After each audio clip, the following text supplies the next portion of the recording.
Magandang araw po, welcome po sa aking channel, Nov9 TV. Patalasasan po, meron po ba kayong mga properties na napapabayaan or non-performing assets? Plan nyo ibenta, pero wala kayong oras pagbenta nito. Kung ito'y pagkakatiwala nyo po sa amin, tawag lang po kayo sa aking numero, usap po tayo, gawan ko po ng video for free. Yes, libre po. Wala po kayong babayaran. Tutulungan pa namin kayong mabenta ang inyong property. Kami na po bala sa marketing, sa boosting, pati po sa paid advertisements, even sa tripping. Hindi na po kayo mapapagod sa pag-entertain ng mga buyers. Kami na po bala sa lahat. Tawag lang po kayo. Nandito po tayo ngayon sa boundary ng Tagaytay at Silang Cavite kung saan meron po tayong bagong video presentation. Isang 2-story house na fully furnished. Corner lot po ito at may lot area na 178 square meters more or less. May floor area po ito na 273 square meters more or less. Ito po'y titulado, buhay po ang may-ari kaya wala po kayong maging problema sa documentation o sa transfer ng title. Along Barangay Road, napakatahimik ng lugar, sariwang hangin, at malamig po ang klima. Ito po yung nasa mataas na lugar. Ang estimated elevation above sea level ay 1,751 feet. Nakabakod na po buong property ng concrete fence at meron pong steel gate. Ito po yung garahe o covered carport. Nakakasya po isang SUV o pickup. Sa dulo po nito ay may access papunta sa stock room, diretsong dirty kitchen. Ito naman po yung harapan ng bahay na kung saan meron pa pong espasyo na pwede po kayo mag-garden.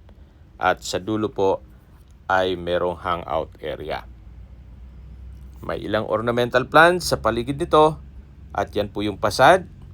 Dito po sa lower part ng sliding glass window ay may security grill. At sa taas po ng garahe ay yung balkonahe. Dito naman po ay may setback. Yan po yung concrete fence at hanggang sa dulo po yan.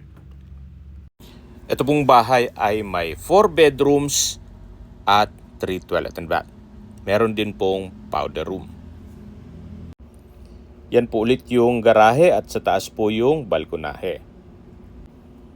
Yan naman po yung tinutukoy ko na access door papunta sa stock room hanggang dirty kitchen. Meron pong maliit na balkonahe dito bago po dumating sa main door. Ito pong main door ay meron na rin pong aluminum screen door at dito po sa may living area na sliding glass window ay may security grill. Samahan niyo po ako, pasok po tayo at welcome po dito sa bahay ni Ma'am at Sir. Yan po yung sliding glass window na may blinds at yan naman po yung hagdan.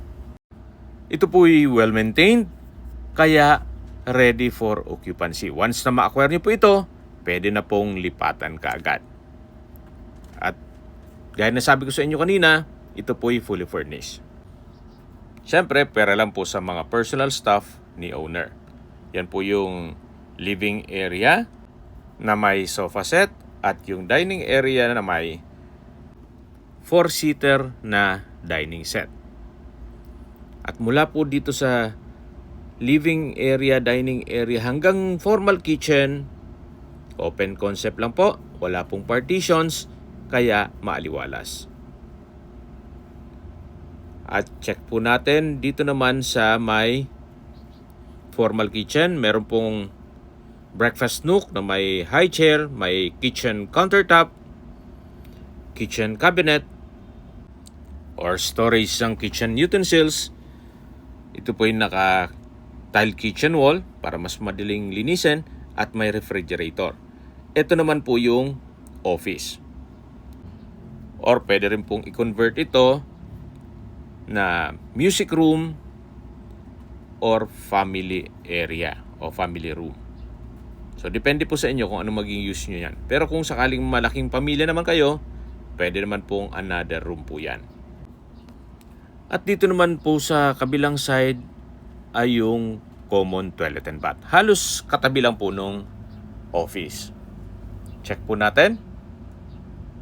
Meron po itong hot shower set, overhead shower, at may water closet with bidet. Dito naman po yung powder room.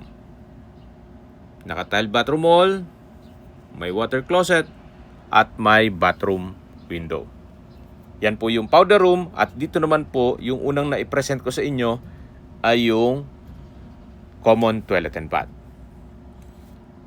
Meron din po ditong mirror wall at may hand wash basin with vanity mirror. Ito naman po yung dirty kitchen. May breakfast table na 4-seater, naka-tiled flooring, at sa dulo naman po ay yung kitchen countertop, may gas range and oven, may wall-mounted kitchen cabinet, at storage ng kitchen utensils. Ito naman po yung tinutukoy ko na stock room. Mayroon pong access door at aluminum screen door. May mga multiple shelves. At sa dulo po ay yung garahe. Okay, balik po ulit tayo dito sa loob. Ito po yung dirty kitchen. At yan po yung mirror wall o wall mirror. Sa dulo naman yung powder room. Ito yung office. Dito naman po yung formal kitchen, yung breakfast nook. Ito po yung dining area, living area, at sa dulo yung foyer o yung silid tanggapan na malapit po sa main door na may dalawang malaking sliding glass window. Nandito na po tayo sa hagdan. Meron pong glass blocks na nag-serve as natural sunlight, at ito po yung naka wooden staircase. Samahan niyo po ako, akyat po tayo. At nandito na po tayo sa second floor. Yan po yung access door papunta sa balkonahe. At dito naman po yung mga kwarto. Ito po yung unang kwarto. May natutulog, hindi natin mapasok yan ngayon. Pero upon tripping, pwede nating ma-check yan. Ito naman po yung second bedroom. May dalawang sliding glass window with blinds, wardrobe, bed frame with mattress, at high ceiling. Maayos din po ang pintura ng ceiling at wall, at meron din po itong window type aircon. Yan po ulit yung access door papunta sa balkonahe, at dito naman po yung third and fourth bedroom. Ito po yung third bedroom. Sa spasyo, sakto lang. Hindi naman siya ganun kaliit at hindi naman ganun kalaki. May sliding glass window with blinds, bed frame with mattress, at labas po tayo. Yan po yung common toilet and bath. May bathroom countertop, bathroom cabinet, at wooden shelf. At vanity mirror. Ito naman po yung toilet and bath. May shower curtain, hot shower set, water closet with bidet, at ito'y naka-tiled bathroom wall. Yan po yung common toilet and bath. Balik po ulit tayo dito sa hallway. Yan po yung third bedroom, at dito naman po yung fourth bedroom. May walk-in closet hanggang dito sa dulo, at may multiple shelves. Ito naman po yung main room. May bed frame with mattress, may headboard, bedside table, may center lamp, pill lamp, at malaki naman po ang espasyo nito. Maayos din po ang pintura ng ceiling at wall. Meron po itong sariling toilet and bath. May hand wash basin, vanity mirror, water closet with bidet, bathroom window, shower enclosure, wall-mounted towel holder, at may hot shower set at overhead shower. Meron din pong bathroom window dito. From floor to ceiling po ang tile bathroom wall. Yan po yung toilet and bath ng master bedroom o fourth bedroom. Tunghayan nyo po ulit bago tayo lumabas. Napakalaki po ng espasyo nito. Meron din pong sliding glass window at window type aircon. Yan po yung walk-in closet at lalabas na po tayo. Balik po ulit tayo dito sa may hallway. Yan po yung mga kwarto. Ito po yung family area. Yan po yung access door papunta sa balkonahe. Napakalaki po ng espasyo nito. Ang sa baba po nito ay yung garahe. Kaya kung may mga okasyon po, pwede pong ganapin dito. At habang pinagmamasdan nyo po itong buong bahay, pag-usapan na natin ang distance, location at travel time. Mula po sa Aguinaldo Highway, ang distance is 1.7 kilometers at ang travel time is 5 minutes. Mula naman po sa Fora Mall, ang distance is 4.1 kilometers at ang travel time is 10 minutes. Opo, napakalapit lang po nito sa Tagaytay Rotonda. 10 minutes drive lang po, nandun na po kayo. Kompleto na po doon gaya ng public market, groceries, convenience store, malls, hotels, restaurants, at hospital.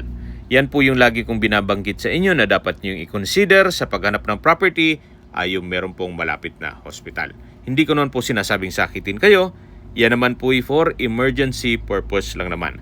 At mula naman po sa Manila o sa airport, ang distance is 59.9 kilometers at ang travel time is 1 hour and 20 minutes. Okay, recap lang po sa mga nag-skip ng video. Ito pong property ay nasa boundary ng Tagaytay at Silang. May lot area po ito na 178 square meters, corner lot, at may floor area na 273 square meters more or less. Titulado, buhay po ang may-ari. Kaya wala po kayong maging problema sa documentation o sa transfer ng title. May 4 bedrooms, 3 toilet and bath. Ito po ay fully fenced at along Barangay Road. Nasa mata sa lugar, ang estimated elevation above sea level ay 1,751 feet. Binebenta po ito ni owner sa halagang 10 million pesos net. Ibig pong sabihin, si buyer na po ang sasagot sa lahat ng taxes at expenses with regard to documentation. Kung may mga katanungan po kayo, tawag lang po kayo sa aking numero. At sa mga kababayan naman natin nasa ibang bansa, meron po akong WhatsApp, Viber, Telegram at Signal. Same number lang po, 0917-316-3399. Sa mga nagtatanong naman po ng aming Facebook, meron po aming Facebook page na Nov9TV at Facebook Real Video. Meron din pong TikTok at Instagram. May ibang YouTube channel po kami, the Nov9TV channel, Nov9TV Listings, Nov9TV On The Spot, Nov9TV Updates, at Nov9TV House Rental. Sana po naibigyan nyo ang video presentation. Paki-like and subscribe na lang po sa aking channel para ma-update din po kayo sa aking future listings. Kung sakali po hanap nyo yung mas malaking sukat ng lupa, meron din po kami ibang listings na pwede nyong pagpilian. Huwag po kayong mag-atubiling tumawag sa amin. Then, let us know your budget para malaman namin kung anong property pwede naming ilog sa inyo. Sa lahat pong viewers, subscriber at nagtiwala po sa amin, salamat po sa suporta. Ingat po kayo lagi at yung pamilya. Maraming salamat po.